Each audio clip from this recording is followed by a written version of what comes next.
अम्मा बाद फ़अऊज़ु बिल्लाहि मिनश्शैतानिर्रजीम बिस्मिल्लाहिर्रहमानिर्रहीम क़ौलुम मअरूफ़ुन व मग़फ़िरतुन ख़ैरुम मिन सदक़तिन यतबउहा अज़न वल्लाहु गनिय्युन हलीम। सदक़ल्लाहुल अज़ीम। तमाम किस्म की तहमीदात, तमजीदात, तकबीरात, तक़दीसात और तहलीलात अल्लाह रब्बिल जलाल वल इकराम के लिए बेशुमार लातदाद अनगिनत बेहद हिसाब दुरूद व सलाम सरवर कायनात इमामुल अंबिया खतीबुल अंबिया अहमद मुज्तबा हज़रत मुहम्मदुर रसूलुल्लाह सल्लल्लाहु अलैहि वसल्लम की ज़ात मुक़द्दसा मुतहरा पर बेशुमार रहमत नाज़िल हों अहले बैत पर, सहाबा किराम पर, ताबीन निज़ाम पर, औलिया किराम पर और अइम्मा किराम पर। हम्दो सना के बाद आज की गुफ्तगू का मौजू है फ्री सदका, बगैर पैसों के सदका।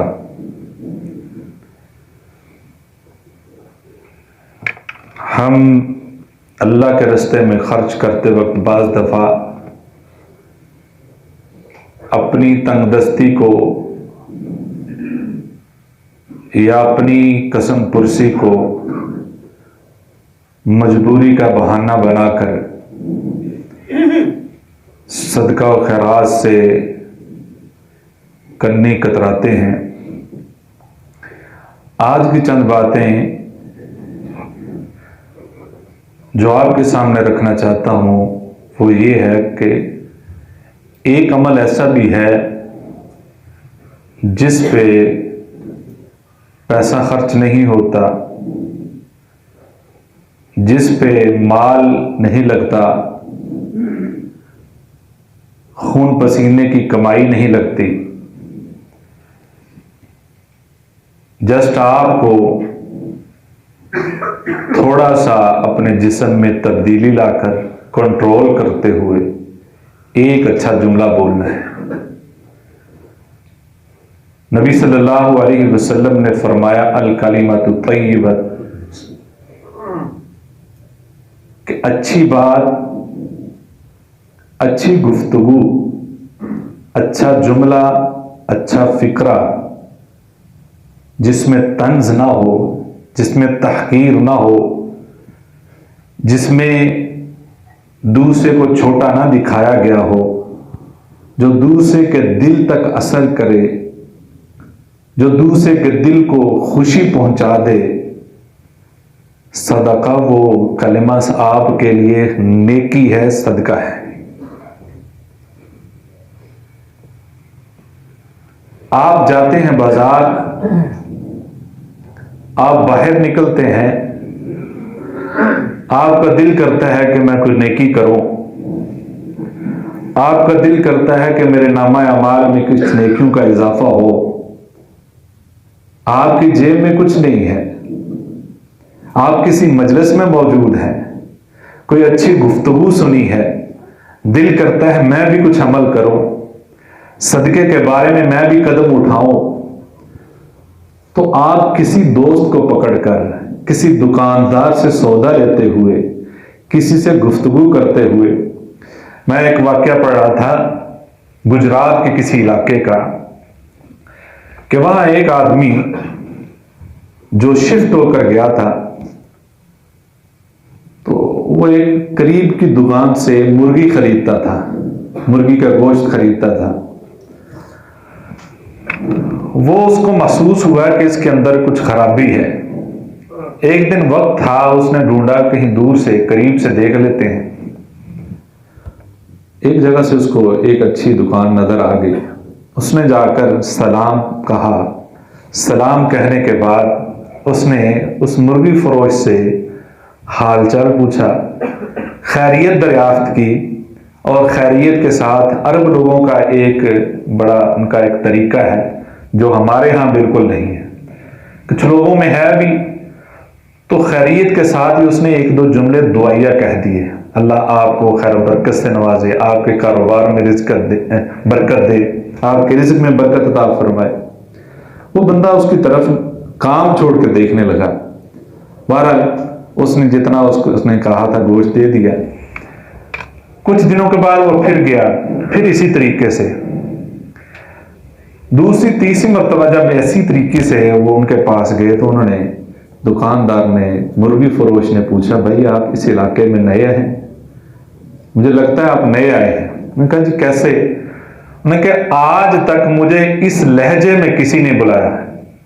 आते हैं, अपने डिमांड करते हैं, पैसे पकड़ाते हैं और इस तरह जिस तरह बड़े गुस्से में होते हैं। एक तो उसकी वजह यह भी नफसियाती तौर पे होती है कि वहां पे एक स्मेल आ रही होती, वो जो खरीदार होते हैं कभी कभार जाते हैं वो उसके आदी होते हैं, इसलिए वो बोलने को भी दिल नहीं करता किसी। उन्होंने कहा मुझे पहली दफा किसी ने इतनी मोहब्बत से बुलाया है तो मेरा दिल खुश हो गया, मैं आपके इंतजार में हूं, कब आप आएंगे मैं आपको गोश्त दूंगा। लिहाजा हम इन छोटी छोटी चीजों की तरफ तवज्जो ही नहीं करते। एक अच्छे कलमे की वजह से उसको इंतजार है उस आदमी का, कोई ऐसा बंदा भी मेरी तरफ आए। हम दुकानदारों के पास जाते हैं, हम एक दूसरे से लेन देन करते हैं, लेकिन मुंह पे ऐसे 12 भी नहीं, इससे भी आगे कोई चीज हो तो वो बच चुके होते हैं। इसमें थोड़ी सी हमारे चेहरे पे रोशनी होनी चाहिए, हमारे चेहरे पे एक खुशी होनी चाहिए। और नबी सल्लल्लाहु अलैहि वसल्लम ने फरमाया आप जहन्नम से बच जाओ, आग से बच जाओ, आग से बचाव का कोई बंदोबस्त करो किसी भी तरीके। अगरचे आप एक खजूर ही सदका कर सकते हो, यानी इस्लाम ने कुछ रखना छोड़ा नहीं है, आप किसी तरफ बहाना नहीं बना सकते। एक खजूर ही अगर सदका करके अपने आप को जहन्नम से बचा सकते हो तो बच जाओ। और अगर खजूर भी नहीं मिलती तो आप एक अच्छी बात कहकर ही सदका करो, जहन्नम से बच जाओ। एक अच्छी बात तो कर सकते हैं ना। कभी कभार एक जुमला जो है वो आपकी जिंदगी बदल देता है। एक जुमला जो है वो आप में उस बंदे के बारे में एक मोहब्बत का पौधा लगा देता है। वो उम्र भर वो बात याद रखता है, जिंदगी भर कभी भी वो आपको नजर आएगा तो वो उसी नजर से आप उसको देखेंगे कि इसमें मोहब्बत है। दूसरा ये कि हम दूसरों के मिजाज को समझने के कायल ही नहीं है, दूसरे की तबीयत को समझने के कायल ही नहीं है। हमेशा काम नबी सल्लल्लाहु अलैहि वसल्लम ने सहाबाए किराम रिजवानुल्लाह अलैहिम अजमाइन की तबीयतें थी, उनके मुताबिक उनको डील करते थे। हजरत अबू बकर सिद्दीक की तबीयत बिल्कुल उमर फारूक रजी अल्लाह तआला उनके मुखालिफ थी, हजरत खालिद बिन वलीद की बिल्कुल मुखालिफ थी, और हजरत उस्मान गनी, इन सब की जितने सहाबा हैं हर की सीरत पढ़ के देखें, इनकी तबीयतों के अंदर कितना फर्क था, लेकिन हर एक से डील अलग थी। हजरत अबू बकर सिद्दीक रजी अल्लाह तआला अन्हु आए, नबी सल्लल्लाहु अलैहि वसल्लम घर में थे, इसी तरह बड़े रिलैक्स होकर बैठे थे। उमर फारूक आए रजी अल्लाह तआला अन्हु, रिलैक्स होकर बैठे रहे। उस्मान गनी आए घर में इजाजत लेकर, तो नबी सल्लल्लाहु अलैहि वसल्लम थोड़ा ठहरे, अपने आप को थोड़ा सेट किया, रान से थोड़ा सा कपड़ा हटा था उसको दुरुस्त किया। हजरत आयशा रजी अल्लाह तआला अन्हा ने पूछा ये दो शख्स पहले आए हैं, आप रिलैक्स बैठे रहे, अब क्या हुआ? कहा उस्मान के मिजाज से अल्लाह भी इसका एहतराम करता है, ये हयादार है, इसलिए मैं भी चाहता हूं कि जरा थोड़ा सा बेहतर होकर बैठूं। यानी उनके मिजाज का उनके मिजाज और तबीयत को मलबूत रखते थे। हजरत उमर फारूक रजी अल्लाह तआला की तबीयत जरा तैश वाली थी, गुस्से वाले थी। हजरत उमर फारूक हजरत अबू बकर सिद्दीक रजी अल्लाह तआला अन्हु तहम्मुल वाले थे। हर एक से अलग अलग तबीयत थी। इसी तरह आप देखते हैं कि 80 साल का कोई बुजुर्ग है, 3-4 उनकी महफिल में है, और कोई नौजवान जाकर फुटबॉल के पूरे मैच का वाकया सुनाने लगे, उनको कोई दिलचस्पी है उसमें? उनकी तबीयत के मुताबिक बुजुर्ग बैठे हैं तो उनकी तबीयत के मुताबिक गुफ्तगू करें। कोई जिम्मेदार है, आप उसके पास जाकर फसल का पूछें, कैसी फसल हुई, आपके जानवरों के कितने जानवर है, कितनी भैंसें हैं, कितनी वो खुश होगा। अगर आप जाकर जिम्मेदार से कपड़े के बारे में, कारोबार के बारे में, फैक्ट्री के बारे में गुफ्तगू करेंगे, उसको कोई दिलचस्पी नहीं है उसकी। इसी तरह बच्चों से अगर आप मियां बीवी के ताल्लुकात, उनके रहन सहन, उनकी बूदोबाश के मुताबिक गुफ्तगू करेंगे तो उनको कोई समझ नहीं आएगी। बच्चों को बच्चों के लेवल से डील किया जाता है। इसी तरह जिस शख्स की जो तबीयत है उसके मुताबिक उसको डील किया जाए तो फिर इतना इंतशार नहीं फैलता, गुफ्तगू के अंदर जो है वो इतना झगड़ालूपन नहीं आता।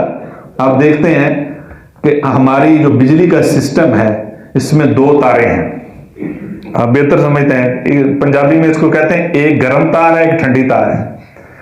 एक गर्म तार है, हालांकि चाहिए बिजली के लिए क्या चाहिए, गर्म ही चाहिए ना। एक गर्म है, एक ठंडी है, दोनों मिलती है तो रोशनी फैलती है। दोनों मिलती हैं तो रोशनी फैलती है, एक के बगैर नहीं होता। इसी तरह गर्म मिजाज और ठंडा मिजाज मिलेगा तो रोशनी फैलेगी, नूर फैलेगा, आपकी हर तरफ रोशनी आपकी महसूस होगी। लेकिन अगर आप गर्म ही रखेंगे दोनों तारे तो फिर जो है वो शोले निकलेंगे, फिर क्या है, हर तरफ जो है धमाके ही होंगे। इसलिए एक गर्म मिजाज है, एक ठंडा, उसको मिक्स करके चला जाता है। उसको मिक्स करके चलेंगे तो फिर ही ठहराव आएगा, फिर ही जो झगड़ों में और इसी तरह जो आपस में नफरतें हैं, हसद है, कुदूरत है, इसके अंदर कमी आएगी। क्योंकि जब तक हम इन चीजों की कोशिश नहीं करेंगे तो कोई बाहर से कोई मखलूक नहीं आने वाली कि जो हमारे अंदर हसद है, नफरत है, कुदूरतें हैं, एक दूसरे के खिलाफ हर वक्त भड़के रहते हैं, इसकी कमी इसी तरीकों से, इन तरीकों से ही आ सकती है जो नबी सल्लल्लाहु अलैहि वसल्लम ने हमें बताए। बाज दफा अंदाज हमारा इस तरह का होता है बात जवाब देने का कि अगले बंदे को वो भस्म करके रख देता है। एक बादशाह था, उसको ख्वाब ये आया कि उसके सारे दांत निकल चुके हैं। लंबा वाकया है। उसने मुअब्बर को बुलाया, ताबीर करने वाले को। तो उसने, जो मुअब्बर था, पहला उसने ताबीर की कि आप खानदान में सबसे पहले फौत हो जाएंगे। बादशाह ने उसको पकड़ा, जेल में कैद कर दिया। यह कैसी ताबीर है? ताबीर ये ठीक है, ताबीर ये बिल्कुल ठीक है, लेकिन खुश कलामी नहीं थी। उसकी गुफ्तगू के अंदर अच्छे अल्फाज का चुनाव नहीं था। उसने डायरेक्ट गलत अल्फाज के इस्तेमाल करके, चुनाव करके बादशाह को बादशाहों के सामने जिस अंदाज में बात की जाती है उसी अंदाज में कर, या दूसरे लोगों के सामने यानी कि जिस तरह की तबीयत है उसके मुताबिक गुफ्तगू की जाए। तो किसी दूसरे मुअब्बर को बुलाया, ताबीर करने वाले को। उसने जब गौर से इस पर, जो पढ़ा लिखा है, समझदार है, उसने गौर किया। उसने कहा, जी बादशाह सलामत, आपकी लंबी उम्र होगी, आप खानदान में सबसे आखिर में दुनिया से जाएंगे, आपकी बादशाह तब तक कायम दायम रहेगी। बात वही है। ये क्या है? उसने कहा खानदान के सारे अफराद आपके मर जाएंगे। मरना तो सब नहीं है, लेकिन उन लफ्जों में एक बिजली थी जो उसके ऊपर गिरी और उसने उसको गिरफ्तार कर लिया। लिहाजा उसने, दूसरे ने कहा आपकी लंबी उम्र होगी, हालांकि उसमें भी लंबी उम्र बताई जा रही है। लिहाजा बाज दफा अल्फाज का चुनाव जो होता है आपके लिए खैर का बायस बन जाता है। अच्छे अल्फाज का चुनाव अगर आप गलत इस्तेमाल करेंगे तो बाज दफा वो मौत का बायस भी बन जाता है, बाज दफा झगड़े का बायस बन जाता है, कई उसमें खराबियां पैदा होती हैं, बुराइयां पैदा होती हैं। वो मुख्तलिफ रिवायात हैं, यानी कि एक वाक़या जब मशहूर हो जाता है ना तो वो कई तरह से लोग उसको बयान करते हैं। सऊदी अरब का एक वाक़या है, वो ये है कि एक जगह पे मोहल्ले में मस्जिद की ज़रूरत है। यानी इसको अगर आप नेट पे देखें तो मुख्तलिफ तरीकों से बयान किया गया है, लेकिन जो ज़्यादा करीने क़यास है, करीब है, जो जहाँ से मशहूर हो, सऊदी अरब का एक वाक़या था कि मस्जिद की ज़रूरत है। लोगों ने फैसला किया कि यहाँ मस्जिद तामीर की जाए। पैसों की कमी थी, यानी कि उस मोहल्ले में जितने पैसे इकट्ठे हो सकते हैं लगा दे। एक वहां पे बड़ा अमीर ताजर मौजूद था जो इस्लाम वालों के बड़ा खिलाफ था। जिस तरह के अक्सर जिसके पास नौ दौलती होते हैं ना, वो असलम सबसे पहले जो ना इस्लाम के खिलाफ होते हैं, इस्लाम वालों के खिलाफ होते हैं। वो बड़ा खिलाफ था। यहाँ के जो मुंतजिम हैं या कारी साहब हैं, जो बड़े हैं, वो उसके पास जाते हैं, जाकर दस्तक दी, उसको कहा जी आपसे मिलना है। तो वहां जाकर बैठ जाते हैं। उसने कहा जी बताइए क्या मसला है। कहा जी इस सिलसिले में हाजिर हुआ हूं, हम मस्जिद तामीर कर रहे हैं और आपके सामने है कि मस्जिद यहां तक तामीर हो चुकी है, हमें पैसों की जरूरत है। उसने कहा पहले तो आपके स्पीकरों की वजह से मैं बड़ा परेशान हूं, आपकी आयदन जो न गुफ्तगू या अजान इतना शोर है, इसके मैं बड़ा परेशान हूं, अब पैसे दें, चलो भागो यहां से। उसने कहा जी मैं अल्लाह के लिए यहां आया हूं, कुछ ना मैं खाली हाथ नहीं लौटूंगा, अब मैं खाली हाथ यहां से नहीं जाऊंगा। उन्होंने कहा लाओ हाथ। उन्हें हाथ निकाला तो उसने उसके ऊपर थूक दिया। अब यहां जो है ना तैश तो आता है ना, जितना मर्जी अल्लाह के लिए बंदा निकला हो, यहां तैश तो आता है ना कि भाई तुम्हें, मैंने अपनी जात के लिए पैसे थोड़ी मांगे हैं, कम से कम कोई आप तहजीब को ही मलहूज रखें, कम से कम अखलाकियात और अक़दार को ही सामने रखें। उसने कहा ये आपने थूक दिया है, और उसको बिस्मिल्लाह करके उसने सीने पे मल लिया। उसने कहा ये हुआ मेरे लिए, अब दूसरा हाथ बढ़ा रहा हूं, ये अल्लाह के लिए भी कुछ दें। दूसरा हाथ बढ़ा रहा हूं, अल्लाह के लिए भी कुछ दें। यानी उसने अल्फाज का इतना जबरदस्त चुनाव किया कि ये मुझे दिया है आपने, थूका मुझ पे है, ये आपने अपने अंदर का जो भी गंदगी थी वो निकालने की कोशिश की है, गुस्सा और जो भी था वो निकालने की कोशिश की है, ये मेरे लिए है, अब अल्लाह के लिए हाथ बढ़ा, इसको खाली ना लौटाना। बंदा सोच में पड़ गया, हिल गया अंदर से, और फिर ऐसा हिला कि जो रहती थी वो मस्जिद भी उसने तामीर की, जिंदगी भी इस्लाम के मुताबिक गुजारी। एक जुमला जो है ना किसी की जिंदगी बदल सकता है, एक कलेमा किसी की जिंदगी बदल सकता है। लिसानुल फता निस्फुन व निस्फुन फुआदुहु फलम यबका इल्ला सूरतुल लहमी वद्दम। ये जिस्म के अंदर दो ही चीजें हैं, शायर कहता है सिर्फ दो ही चीजें हैं, एक जुबान है, एक दिल है, इन दोनों को निकाल देंगे बाकी खून और गोश्त है, बस और कुछ नहीं है। इन्हीं से ही इंसानियत है, इसी से इंसान है, इसके बगैर कुछ नहीं है। सहाबा इकराम रिज़वानुल्लाह अलैहिम अजमईन ग़ज़वा हुनैन में पूरा वाक़या आपने अक्सर सुना है। ग़ज़वा हुनैन में जब फतह हो गई, उससे पहले सारे लोग भाग गए थे। नबी सल्लल्लाहु अलैहि वसल्लम ने आवाज दी तो कुछ लोग रुके, 100 के करीब नबी सल्लल्लाहु अलैहि वसल्लम के इर्द गिर्द जमा हुए। बहरहाल ये भी एक लंबा वाक़या है। अल्लाह ने फतह अता फरमाई। फतह के बाद माले गनीमत तकसीम होने लगा। हजरत अबू सुफियान और इस तरह के बड़े बड़े जो मक्का के लोग थे या जितने मुहाजिर थे, उनके अंदर जो है वो माले गनीमत 100 ऊंट, 100 घोड़े और वाफर जो सामान था माले गनीमत का वो तकसीम होने लगा।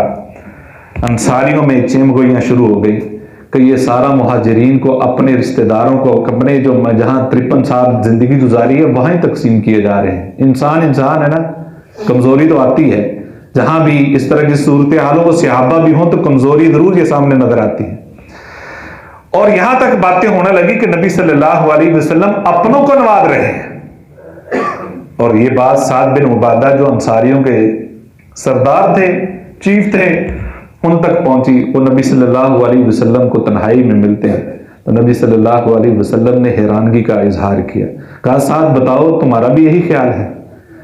उन्होंने कहा, डायरेक्ट नहीं कहा कि अल्लाह के रसूल सल्लल्लाहु अलैहि वसल्लम मैं भी तो उन्हीं में से हूं।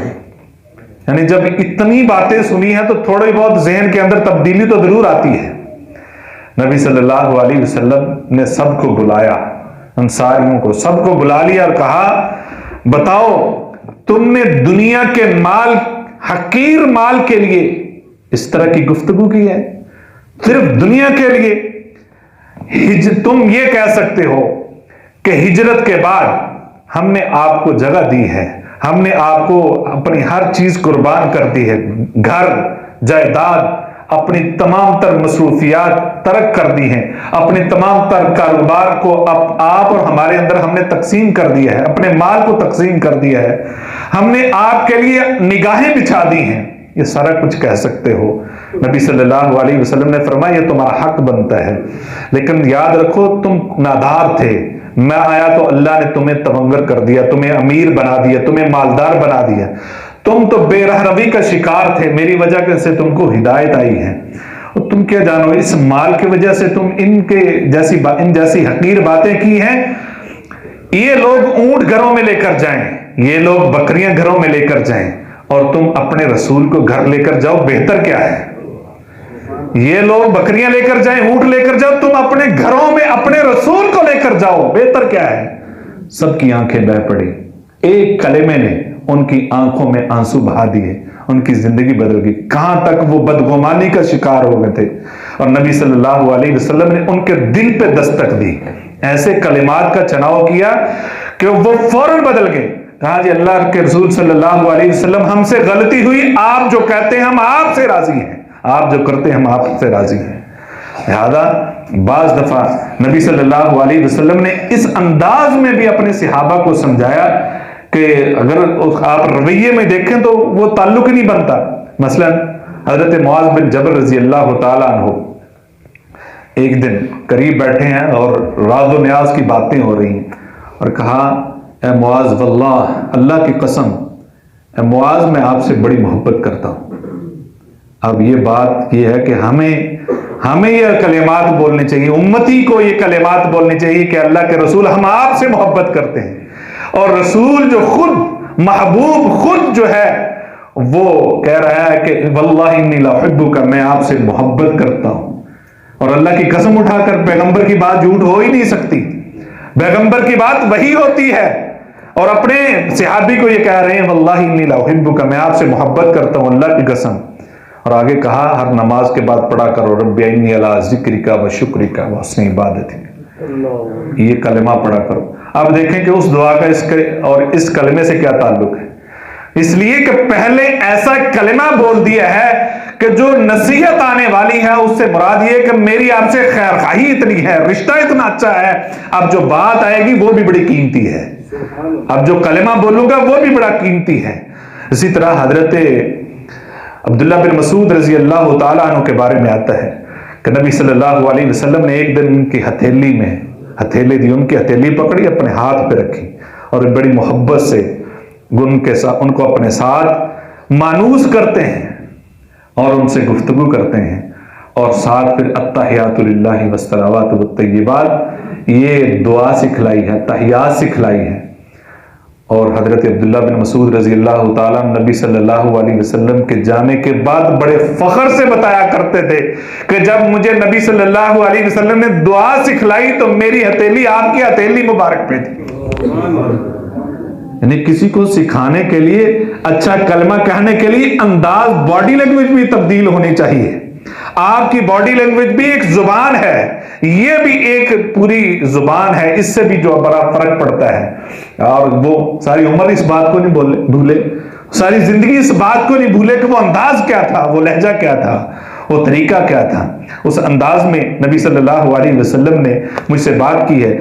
शायर कहता है इहफज़ लिसानका अय्युहल इंसान ला यल्दगन्नका इन्नहु सुबान, अपनी जुबान की हिफाजत करो, कंट्रोल करके बोलो, इसको बड़े सोच कर बोलो, क्योंकि ये आपके लिए अज़दहा भी है। ये कहीं ये अज़दहा आपको डस ना ले, ये आपको तबाह कर सकता है, ये तबाह बर्बाद कर सकता है। इसलिए हम अपनी गुफ्तगू को एक दूसरों के दरमियान जो है वो बेहतर करें, अच्छा जुमला बोलने की कोशिश करें, मोहब्बत वाला। चंद सेकंड, मैंने गुज़श्ता जो है ना आपको एक मिसाल दी थी, सिर्फ 10 सेकंड की बात होती है। आप सिर्फ 10 सेकंड खामोश हो जाए तो 86,390 सेकंड पूरे दिन के जो हैं वो महफूज हो जाते हैं। 390 सेकंड, 86,000, ये पूरे दिन के सेकंड महफूज हो जाते हैं। और टोटल कितने हैं? 86,400 सेकंड है। आपकी जिंदगी आसान हो जाएगी। एक जुमला कोई बोल देता है वो उसकी तबीयत पर बोझ बन जाता है, या एक जुमला आप बोल जाते हैं तो आपकी तबीयत पर भी बोझ है, आपके नामा अमाल पर भी बोझ है। ये मत समझे कि मैंने सिर्फ इसकी तबीयत पे। एक कलिमा ऐसा होता है कि बाज़ औक़ात इंसान जन्नत के किनारे पहुंच चुका होता है। एक कलिमा ऐसा बोल देता है कि वो उस कलमे की वजह से जहन्नुम में चला जाता है। एक कलिमा ऐसा बोलता है कि वो जहन्नुम के किनारे पहुंच चुका होता है। इतना अच्छा बोलता है, अल्लाह उसको जन्नत में दाखिल कर देता है। इसलिए जुबान का सही इस्तेमाल जो है ना, अच्छा कौल जो है ये फ्री का सदका है, ये मुफ्त का सदका है। अब या आप सदका कर लें या दूसरों की जिंदगी से खेलना शुरू कर दें। बुरा बोलेंगे तो सदका नहीं है, दूसरों की और अपनी जिंदगी बर्बाद है, बर्बादी है जिंदगी की। और अगर अच्छी बात करेंगे तो ये एक सदका है, आपके नामा अमाल में एक नेकी है।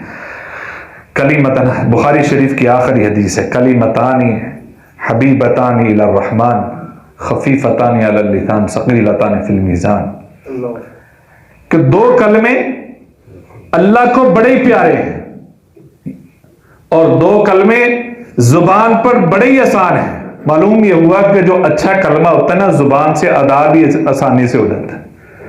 जो अच्छा कलमा होता है ना, जुबान पर बड़ी आसानी से उसकी अदायगी होती है। और जो आपने किसी को बुरा भला कहना हो तो वो जुबान भी लड़खड़ाती है, मुश्किल से अदा होता है। उसके लिए आपके जिस्म की सारी तारें हिल जाती हैं। खफीफतान अलल लिसान थकीलतान फिल मीज़ान, जो अच्छा कलिमा होता है वो मीज़ान पे भी भारी होगा। कहीं क़यामत के दिन जो है आपके बोले गए कलिमात का वजन होगा, आपकी एक एक बात का वजन होगा।